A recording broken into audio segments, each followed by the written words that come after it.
Election Watch this week takes a look at the thorny issue of reconciliation. It's a timely topic and we're pleased to present for you this easy-to-follow primer on the history of Indigenous relations in this country.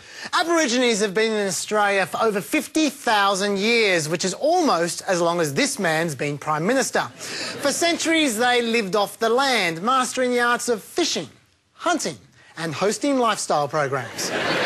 They've developed rich Dreamtime folklore in which their land was created by a big snake. Not quite that big a snake.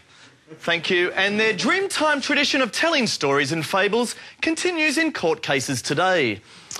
But with the advent of Europeans, everything changed. We forced Aborigines out of their traditional life and into clothes that must have felt strange and awkward. We took children from their parents, saying it was for their benefit. Although there are some parents who should lose their kids.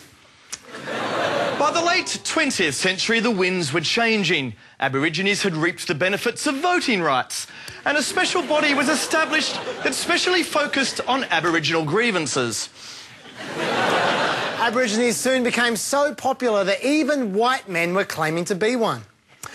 But Australia's Indigenous people demanded more. In fact, they couldn't be shut up. Enter John Howard. Now, the Prime Minister has always had a love-hate relationship with Aboriginal people. He loves the ones who can play rugby and hates the rest. For his first 10 years in office, the Prime Minister never seemed to understand the annihilation Australia's Indigenous people have suffered. But this year, the Prime Minister has begun to understand annihilation. So he's now pushing for change. Alarming reports of child sexual abuse forced the government this year to send the army into areas where the abuse was most prevalent. No, not there.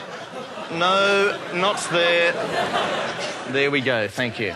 And this week the Prime Minister committed himself to real changes, like pushing for Aborigines to be mentioned in the Constitution preamble, elevating them to the same national significance as British ships, the Privy Council and New Zealand. Now that is progress. But there is still one word that John Howard refuses to say, and it's the one word that Aborigines most want to hear pass his lips more than anything.